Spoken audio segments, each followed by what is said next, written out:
Hello and welcome to this edition of Modelling Monthly, the show that gives you a rundown of all the upcoming releases in the world of scale modelling.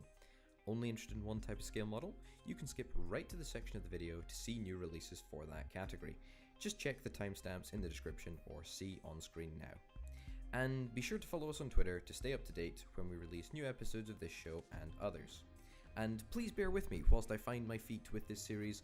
Sometimes it's difficult to get more information from a particular company or about a certain scale model. So if you know of any other models that will release in the month of November, be sure to let me know in the comments. And of course, if you do like the video, then be sure to share it and subscribe for further videos. Without further ado, let's get cracking. Starting with aircraft, let's start with the big one. In fact, let's start with the biggest plane ever to fly, the gargantuan Antonov 225, which even in 1/144th scale still has a length of 58 centimeters and a wingspan of 61 centimeters. Also from Revell this month is a reboxed Lynx Mark 8 and a Tornado GR1 with Gulf War decals and color scheme, both in 1/32nd scale. Airfix will be releasing two kits this month. The aforementioned Hawker Hunter F6 has been retooled, so expect it to be sharper than ever before. November will also see a new tooling of the Bristol Blenheim, also in 1/48th scale. And that will come with two color schemes right out of the box, including a fully dark scheme used by number 54 Operational Training Unit, which trained night fighter crews. Very cool stuff.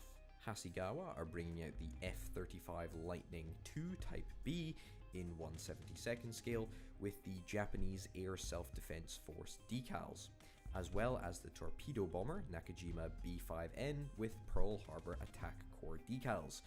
Both are limited edition kits, so keep an eye out if you want to get a hold of them.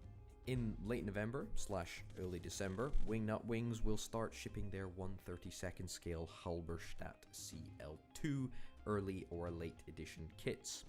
And as you would expect with Wingnut Wings, both come with 5 decal sets and a smattering of photo etched parts right out of the box.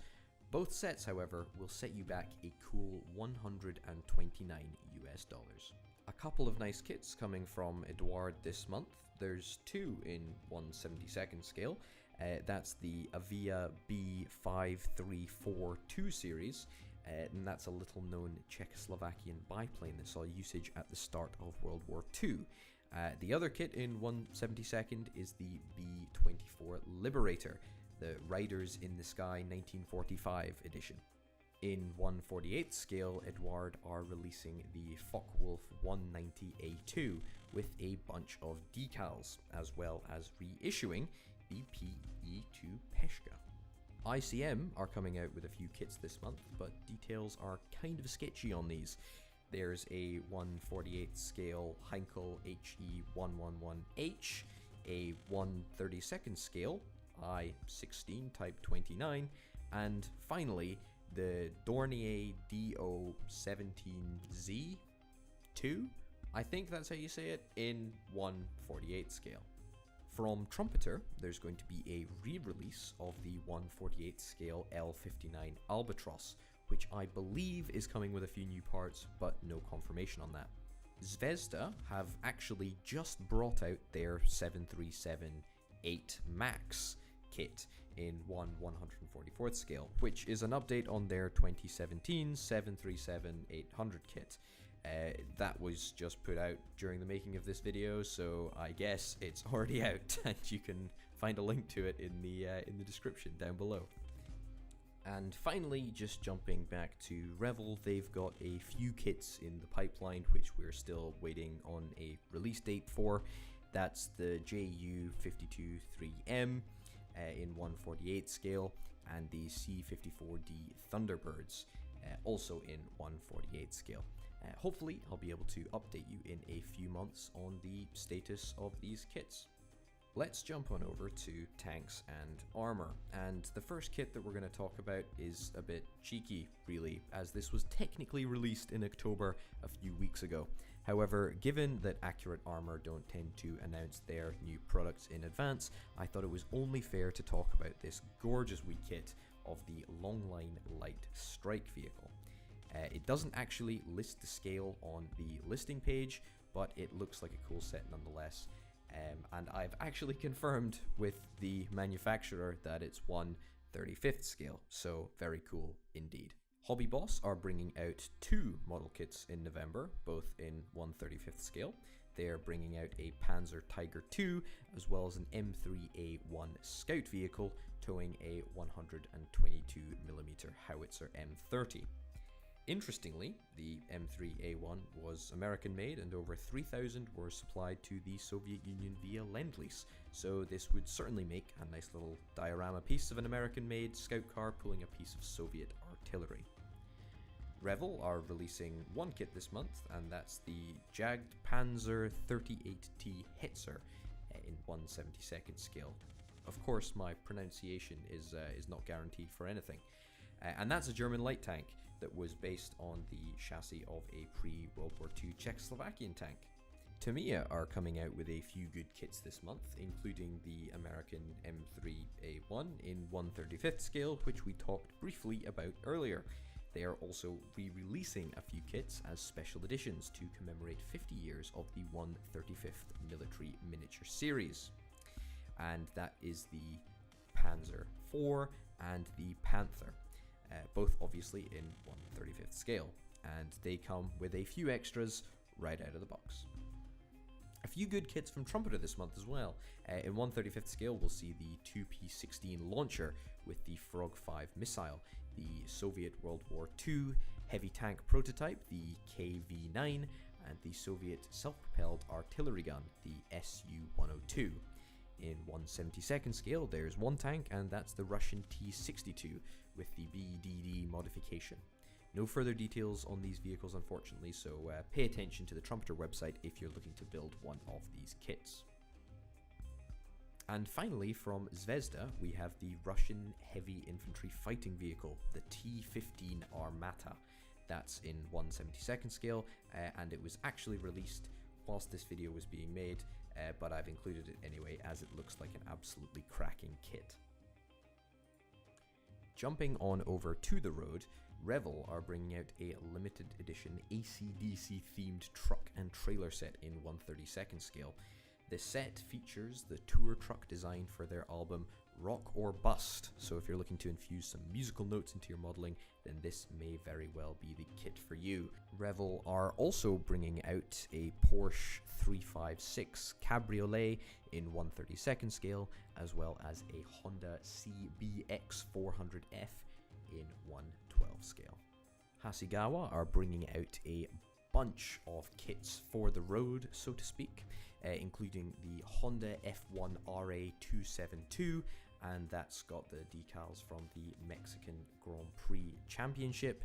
They're also bringing out the 1966 Cadillac American Lowrider, the Jaguar XJR8 Le Mans edition, the Sauber Mercedes C9 1988 edition, the Mitsubishi Galant GTO 2000 GSR Early Type, and the Sauber Mercedes C9 1987 edition.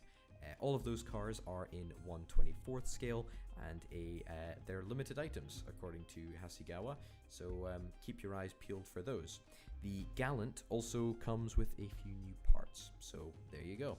In 1/35th scale, there's the Yanmar tractor, the YT5113A, which is newly tooled, and finally, for motorbikes, there is the Kawasaki KH400A7, also released by Hasegawa in 1/12th scale, and that is also newly tooled. Jumping on over to the space and sci-fi category, there's only one release of note to talk about, and that's the Bandai Millennium Falcon Perfect Grade. That's right, if you have €400 burning a Millennium Falcon sized hole in your pocket, then this is the kit for you. In 1/72nd scale, you'll have to assemble 680 pieces to complete Han Solo's iconic ship. According to Revell, this kit is based on thorough research of the 1.7 meter studio model and knows no compromises in terms of model fidelity and detailing. It also comes with sitting figures of Han, Luke, Leia, Chewbacca, Obi-Wan, and C-3PO. Interestingly, they've spelt Chewbacca's name wrong. They've spelt it Chewpacca. So there you go. I've actually tweeted at Reval Germany, letting them know about this. So if you want to get on board and also tweet at them, then please feel free to do so. There's a couple more releases in the space and sci-fi category, but none with firmed up release dates yet, so we'll check back next month for what should be a more comprehensive release plan for the sci-fi and space scale models. In terms of anything else, there are a couple of Navy vessels that are going to be released this month. One from Hasegawa, and that is the Japanese destroyer Ashiro, which is apparently retooled to look better than ever, and that is coming out in 1/700th scale. Revel are also bringing out a couple of real Korken ships.